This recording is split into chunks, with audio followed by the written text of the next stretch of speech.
നമ്മളുടെ എല്ലാവരെയും വീട്ടിൽ കാസ്ട്രോൾ ഉണ്ടാവും അല്ലേ? നമ്മൾ എപ്പോഴും ഈ ഒരു സാധനം നമ്മൾ ബ്രേക്ക്ഫാസ്റ്റ് അല്ലെങ്കിൽ എന്തെങ്കിലും ചൂടാറാതെ സൂക്ഷിക്കണമെങ്കിൽ മാത്രമേ നമ്മൾ ഇത് ഉപയോഗിക്കാറുള്ളൂ അല്ലേ? പക്ഷെ ഇതുകൊണ്ട് പല രീതിയിൽ നമുക്ക് വളരെ യൂസ്ഫുൾ ആയിട്ടുള്ള കുറേ കാര്യങ്ങൾ ചെയ്യാനായിട്ട് സാധിക്കും. ആരും സ്കിപ്പ് ചെയ്ത് പൂർണ്ണമായിട്ട് കാണുക. സിമ്പിൾ ടിപ്സ് ഈസി ലൈഫിലേക്ക് എല്ലാ കൂട്ടുകാർക്കും സ്വാഗതം. നല്ലൊരു ദിവസം നേരുന്നുകൊണ്ട് നമുക്ക് നമ്മളുടെ വീഡിയോയിലേക്ക് പോകാം. നമുക്ക് പല രീതിയിലുള്ള കാസറോളുകളുണ്ട്. ഇതുപോലത്തെ സ്റ്റീലിൻ്റെ ആകുമ്പോൾ ഇത്തിരി കൂടി കാലം ഈട് നിൽക്കും, നല്ലതാണ്. ഞാനിതിപ്പോൾ ഒരു 10-15 വർഷമായി ഇതുവരെയും ഇത് കേടായിട്ടില്ല. നല്ല ചൂട് ഉണ്ടാവും കേട്ടോ. ചൂടോടുകൂടി ഇരിക്കാനായിട്ട് ഇതുപോലുള്ള കാസറോളുകൾ നമ്മൾ ഉപയോഗിക്കാറുണ്ട്. അപ്പോൾ നമുക്കിത് നമ്മുടെ ചായ ചൂടോടുകൂടി നമ്മൾ ഫ്ലാസ്കിലൊക്കെ ഉപയോഗിക്കുമ്പോൾ നമുക്ക് ഫ്ലാസ്ക് കുറച്ചധികം ഉപയോഗിച്ച് കഴിയുമ്പോൾ ഒരു ബാഡ് സ്മെല്ല് വരും അല്ലേ? ഒരു പ്രത്യേക അതിലിരിക്കുന്ന ചായക്ക് വേറൊരു ടേസ്റ്റാണ് വരുന്നത്. അപ്പോൾ ഇതുപോലെ നിങ്ങളൊന്ന് ചെയ്ത് നോക്കുക. അതിൽ ഇറക്കി വെക്കാൻ പറ്റിയ ഏതെങ്കിലും ഒരു പാത്രം എടുക്കുക. അതിനുശേഷം നമ്മൾ ഇതുപോലെ വെച്ച് കൊടുത്ത് ഇതുപോലെ അടച്ച് വെച്ച് കഴിഞ്ഞാൽ ചൂടാറേയില്ല. അതിൻ്റെ ടേസ്റ്റിന് യാതൊരു വ്യത്യാസം ഉണ്ടാവില്ല. ഫ്ലാസ്ക് കഴുകുന്ന പോലെ അത്ര ബുദ്ധിമുട്ട് നമുക്ക് ഈ ഒരു പാത്രം കഴുകിയെടുക്കാനായിട്ട് ഉണ്ടാവില്ല. ഫ്ലാസ്ക് കഴുകുമ്പോൾ വളരെയധികം ബുദ്ധിമുട്ടാണ്. കഴുകിയാലും അതിൻ്റെ ഒരു ഉപയോഗം കൂടുന്തോറും അതിൻ്റെ ഒരു ബാഡ് സ്മെൽ വരും. ഇതുപോലെ പാൽ ചായ നിങ്ങൾക്ക് ഇതുപോലെ തന്നെ എടുത്ത് വെക്കാം കേട്ടോ. ഇപ്പോൾ ഞങ്ങളിവിടെ കട്ടൻ ചായയാണ് ഉപയോഗിക്കുന്നത്, അതുകൊണ്ടാണ് കട്ടൻ എടുത്തേക്കുന്നത്.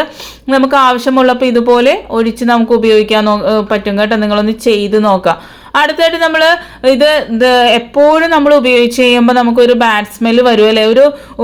ഒരു ഫ്രഷ്നെസ് തോന്നിയില്ല. അപ്പോൾ നിങ്ങൾ ഇതുപോലെ ടീ ബാഗ് ഉണ്ടെങ്കിൽ ടീ ബാഗ് ഇട്ട് കൊടുക്കുക. അല്ലെങ്കിൽ നമ്മൾ ടിഷ്യൂവിൽ കുറച്ച് ചായപ്പൊടി എടുത്ത് അത് കെട്ടി അതിൽ വെച്ച് കൊടുത്താലും മതി കേട്ടോ. ഇതുപോലെ നമ്മളുടെ രാവിലത്തെ ബ്രേക്ക്ഫാസ്റ്റ് രാത്രി നമുക്ക് നല്ല ഫ്രഷോടുകൂടി ഉപയോഗിക്കാനായിട്ടുള്ള നല്ലൊരു ടിപ്പാണ് കേട്ടോ പറഞ്ഞു തരാൻ പോകുന്നത്. ഈ കാസറോളിലേക്ക് നമുക്ക് ഇറക്കി വെക്കാൻ പറ്റുന്ന ഒരു പാത്രം എടുക്കുക. പുട്ടാണെങ്കിലും ഇടിയപ്പമാണെങ്കിലും ചപ്പാത്തി ആണെങ്കിലും ഇതുപോലെ നിങ്ങളൊന്ന് ചെയ്ത് നോക്കാം കേട്ടോ. ചൂടോടുകൂടി തന്നെ നമ്മൾ അതിലേക്ക് ഇറക്കി വെക്കുന്നുണ്ട്. എന്നിട്ട് കുറച്ച് നല്ല തിളച്ച വെള്ളം അതിലേക്ക് ഒഴിച്ചു കൊടുക്കുന്നുണ്ട് കേട്ടോ. ജോലിക്ക് പോകുന്നവർക്ക് രാവിലെ നമ്മൾ ഇതുപോലെ ചെയ്തു വെച്ച് രാത്രി വരുമ്പോൾ നല്ല ഫ്രഷോടുകൂടി നമുക്ക് ബ്രേക്ക്ഫാസ്റ്റ് കഴിക്കുന്ന പോലെ തന്നെ ഡിന്നറും കഴിക്കാൻ പറ്റും കേട്ടോ. ചെയ്ത് നോക്കുക ഒരു പ്രാവശ്യമെങ്കിലും. അതുപോലെ നമ്മൾ രാവിലെ തന്നെ പാല് തിളപ്പിച്ച് കുറച്ച് ബാക്കി, അല്ലെങ്കിൽ നമ്മൾ ജോലിക്ക് പോകുമ്പോൾ കുട്ടികൾക്ക് വൈകുന്നേരം എടുത്ത് കുടിക്കണമെങ്കിൽ നമ്മൾ ഫ്ലാസ്കിലൊക്കെ വെക്കുമ്പോൾ ഞാൻ പറഞ്ഞതുപോലെ തന്നെ ഒരു ബാഡ് സ്മെൽ ഉണ്ടാവും. പിന്നെ കുട്ടികൾക്ക് അത് എടുത്ത് കുടിക്കാനുള്ള ബുദ്ധിമുട്ടുണ്ടാവും അല്ലേ? അപ്പോൾ ഇതുപോലെ നിങ്ങളിന്ന് ചെയ്ത് നോക്കാം കേട്ടോ. കാസറോള് എന്താണ് ബൂസ്റ്റ് ആണെങ്കിൽ ബൂസ്റ്റ് എന്താണ് ഇടുന്നത് അതൊക്കെ ഇട്ടിട്ട് ഇതുപോലെ ഒന്ന് അടച്ചു വെച്ചാൽ മതി. നല്ല ചൂടോടുകൂടി കിട്ടുകയും ചെയ്യും. കുട്ടികൾക്ക് വളരെ എളുപ്പത്തിൽ എടുത്ത് കുടിക്കുവാനും സാധിക്കും. കണ്ടില്ലേ? ഒരാളെ സഹായം കൂടാതെ തന്നെ നമുക്കിപ്പോൾ 2-3 ഗ്ലാസ് ഇതിലേക്ക് ഇറക്കി വെക്കാനായിട്ട് സാധിക്കും. ബാക്കി വരുന്ന പാല് ചീത്താകും എന്നുള്ള ഒരു പേടിയും വേണ്ട. ഇതുപോലെ അങ്ങോട്ട് വെച്ച് കൊടുത്താൽ മതി കേട്ടോ. അടുത്തായിട്ട് നമ്മൾ ഫ്രിഡ്ജിൽ പൊടിയൊക്കെ കുറച്ച് ബാക്കി വന്നതിന് ചപ്പാത്തിയുടെയോ പൂരിയുടെയോ പൊടി നമുക്ക് ബാക്കി വന്ന് നമ്മൾ ഇങ്ങനെ വെക്കാറുണ്ട് അല്ലെ? വെക്കുമ്പോൾ ശ്രദ്ധിക്കേണ്ട കാര്യം എന്ന് വെച്ചാൽ സ്റ്റീൽ പാത്രത്തിൽ തന്നെ നിങ്ങൾ ഇതുപോലെ വെക്കണം കേട്ടോ. അല്ല പ്ലാസ്റ്റിക് പാത്രത്തിലൊക്കെ വെച്ചാൽ അതൊരു കട്ടി പോലെ ആകും. സ്റ്റീൽ പാത്രത്തിൽ വെച്ചാൽ അത്രയും അങ്ങോട്ട് ഇതായി പോവില്ല കേട്ടോ. എന്നിട്ട് നമുക്ക് ഇത് കാസറോളിലേക്ക് കുറച്ച് തിളച്ച വെള്ളം ഒഴിച്ചതിന് ശേഷം ഇതൊരു 5 മിനിറ്റ് ഇറക്കി വെച്ച് അടച്ച് വെക്കുക കേട്ടോ. നമ്മൾ ഇപ്പോൾ കുഴച്ചെടുത്ത പൊടി പോലെ നമുക്ക് നല്ല സോഫ്റ്റ് ആയിട്ട് കിട്ടും. നമ്മൾ നേരത്തെ ചെയ്ത ആ പുട്ടിൻ്റെ പ്രോസസ്സ് നമുക്ക് വേണമെങ്കിൽ ചപ്പാത്തിയിൽ ചെയ്യാം, അല്ലെങ്കിൽ നമ്മൾ ഇടിയപ്പം ആട്ടെ എന്തൊരു കാര്യത്തിലും നമുക്ക് ആ ഒരു രാവിലെ ഉണ്ടാക്കി വെച്ച ബ്രേക്ക്ഫാസ്റ്റ് രാത്രി നമുക്ക് നല്ല ഫ്രഷോടുകൂടി തന്നെ കഴിക്കാൻ പറ്റും കേട്ടോ. ഇതിപ്പോൾ ഒരു 5 മിനിറ്റ് ഇത് അടച്ചു വെച്ച് കഴിഞ്ഞാൽ നമ്മൾ ഇപ്പോൾ കുഴച്ചെടുത്ത പൊടി പോലെ തന്നെ നമുക്ക് നല്ല ഫ്രഷ് ആയിട്ട് തന്നെ കിട്ടും. നമ്മൾ ചപ്പാത്തി ആണെങ്കിലും പൂരി ആണെങ്കിലും നല്ല സോഫ്റ്റ് ആയിട്ട് നല്ല പൊങ്ങി വരുന്ന രീതിയിൽ സാധിക്കും. നമ്മൾ ഇതുപോലെ പൊടിയൊക്കെ കുറച്ചധികം കുഴച്ച് വെച്ച് നമ്മൾ ജോലിക്ക് പോകുന്നവരാണെങ്കിലും ഇതുപോലെയൊക്കെ ചെയ്താൽ മതി. വളരെ എളുപ്പത്തിൽ നമ്മളെ ജോലികളൊക്കെ തീർക്കാൻ പറ്റും. ആഴ്ചയിൽ ഒരു ദിവസം ഇതുപോലെ പൊടി കുഴച്ച് വെച്ചിട്ട് നമ്മൾ എടുക്കുമ്പോൾ ഇതുപോലെ നമ്മൾ ചെയ്തെടുത്താൽ മതി. കണ്ടില്ലേ? നമ്മൾ ഇപ്പോൾ കുഴച്ചെടുത്ത പൊടി പോലെ തന്നെ നമുക്കിവിടെ കിട്ടിയിട്ടുണ്ട് കേട്ടോ. ഇതെല്ലാം നിങ്ങൾ ചെയ്ത് നോക്കുക. വളരെ ഉപകാരപ്രദമായ നല്ല ടിപ്സുകളാണ് പറഞ്ഞു തരുന്നത്. അതുപോലെ നമ്മൾ കടയിൽ നിന്നും വാങ്ങുന്ന കട്ട തൈര് നമുക്ക് നല്ല വളരെ എളുപ്പത്തിൽ വളരെ സിമ്പിളായിട്ട് ഉറ പോലും ഇല്ലെങ്കിൽ പോലും നമുക്ക് ഇതാക്കാൻ പറ്റും കേട്ടോ. നമ്മൾ നേരിയ ചൂടുള്ള പാല് വേണം. കൈയിട്ട പൊള്ളാത്ത രീതിയിൽ ചൂടുണ്ട് ഇല്ല അങ്ങനെ ഒരു ചൂട് തിളച്ചതൊന്നുമല്ല കേട്ടോ. നേരിയ ചൂടുള്ള പാലെടുക്കുക, നല്ല കട്ടി പാലെടുക്കുക.